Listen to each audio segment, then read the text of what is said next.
Dan pemirsa, untuk lebih lengkapnya kita langsung bergabung dengan rekan Felmi Laubela dari Gedung KPK Jakarta Selatan. Ya, Felmi, ini bagaimana perkembangan informasi terkini terkait penangkapan Menteri KKP Edi Prabowo?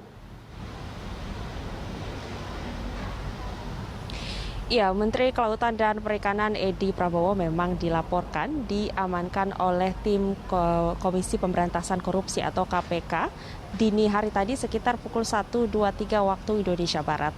Menteri KKP Edi Prabowo dilaporkan diamankan maupun ditangkap oleh KPK atau tim Komisi Pemberantasan Korupsi setelah kunjungan atau lawatannya ke Amerika Serikat, tepat setibanya di Bandar Udara Soekarno-Hatta. Memang setelah diamankan oleh Komisi Pemberantasan Korupsi, Edi langsung dibawa atau diamankan oleh tim dari Komisi Pemberantasan Korupsi.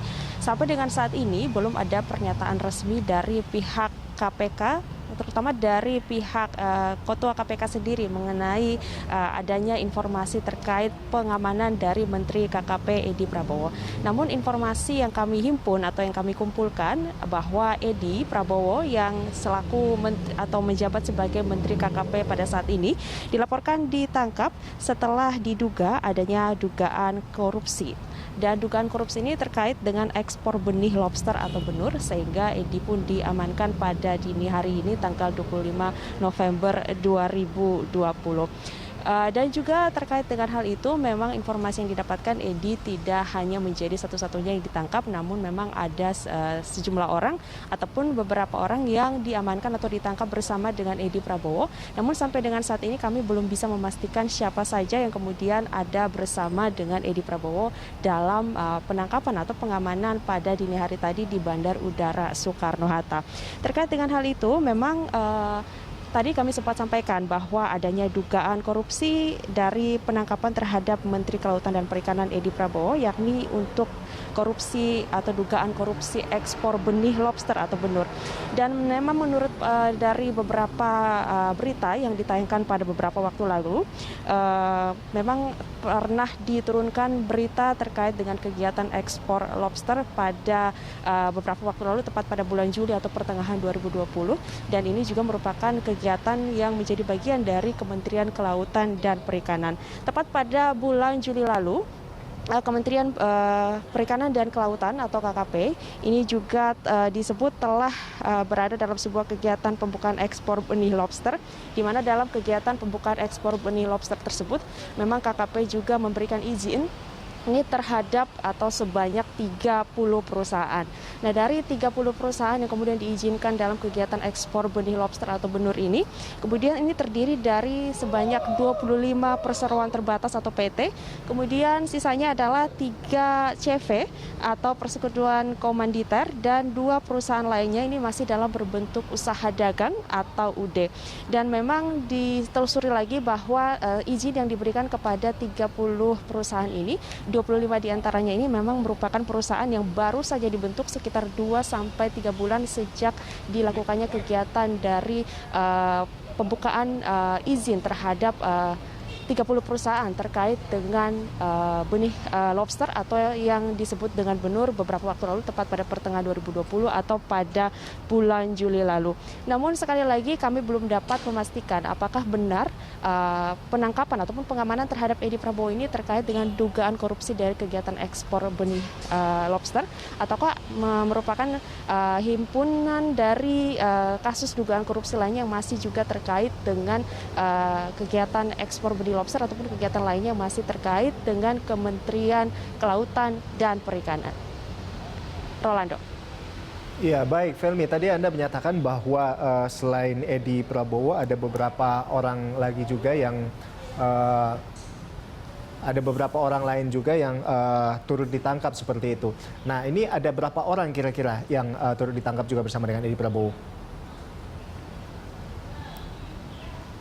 Ya, dalam pengamanan terhadap Edi Prabowo pada malam tadi Bandar Udara Soekarno-Hatta, memang benar bukan hanya Edi Prabowo sebagai satu-satunya orang yang diamankan oleh tim Komisi Pemberantasan Korupsi.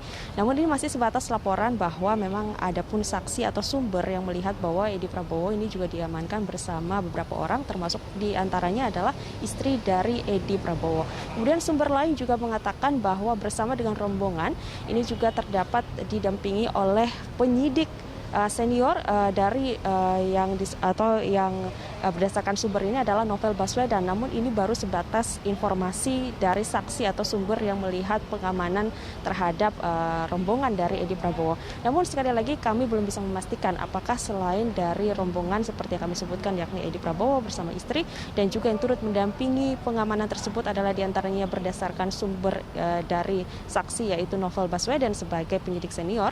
Namun sekali lagi kami belum bisa memastikan apakah benar orang-orang tersebut yang dikatakan oleh sumber, karena sampai dengan saat ini pihak dari tim atau tepatnya Komisi Pemberantasan Korupsi sama sekali belum memberikan informasi terkait dengan laporan pengamanan ini. Namun sekali lagi memang benar bahwa dibenarkan oleh tim KPK ada pengamanan terhadap sejumlah orang pada malam hari tadi tepat pada pukul 1.30 dini hari di Bandar Udara Soekarno-Hatta. Rolando. Helmi, lalu kapan rencananya KPK akan mengumumkan secara resmi terkait dengan penangkapan ini? Ya, berdasarkan informasi dari juru bicara KPK yakni Ali Fikri bahwa setelah mengamankan sejumlah pihak yang dibenarkan yakni salah satunya adalah Menteri Kelautan dan Perikanan Edi Prabowo. Memang KPK di sini harus melakukan pemeriksaan yang tepatnya ini dilakukan oleh penyelidik KPK.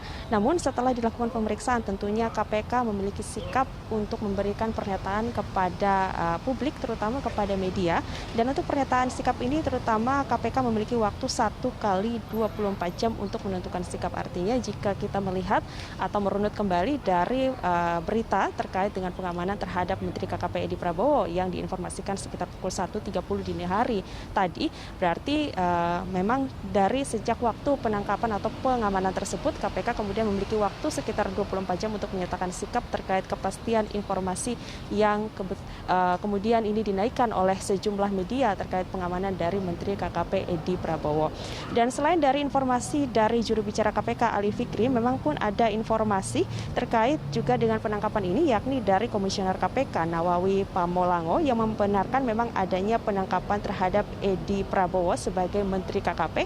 Namun sekali lagi bahwa KPK belum bisa memberikan informasi selebihnya maupun menentukan sikap pasca atau setepatnya ini harus 1 kali 24 jam setelah dilakukan pemeriksaan oleh penyelidik KPK terhadap sejumlah orang yang diamankan atau ditangkap malam tadi atau tepatnya dini hari pukul 1.30 waktu Indonesia Barat.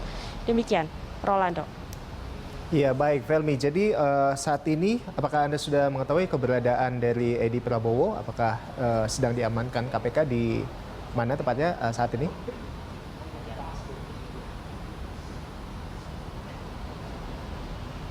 Ya, terkait dengan keberadaan dari Edi Prabowo sendiri kami belum bisa memastikan di mana keberadaan dari Menteri KKP Edi Prabowo saat ini, karena sekali lagi KPK sama sekali belum memberikan atau menentukan sikap terkait dengan hal ini.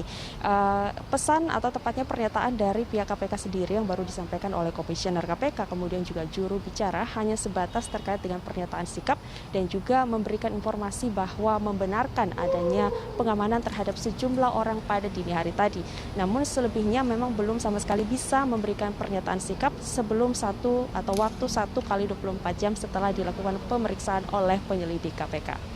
Rolando. Baik, terima kasih Felmi atas laporan Anda dan kami masih menantikan update selanjutnya dari Anda. Selamat bertugas kembali.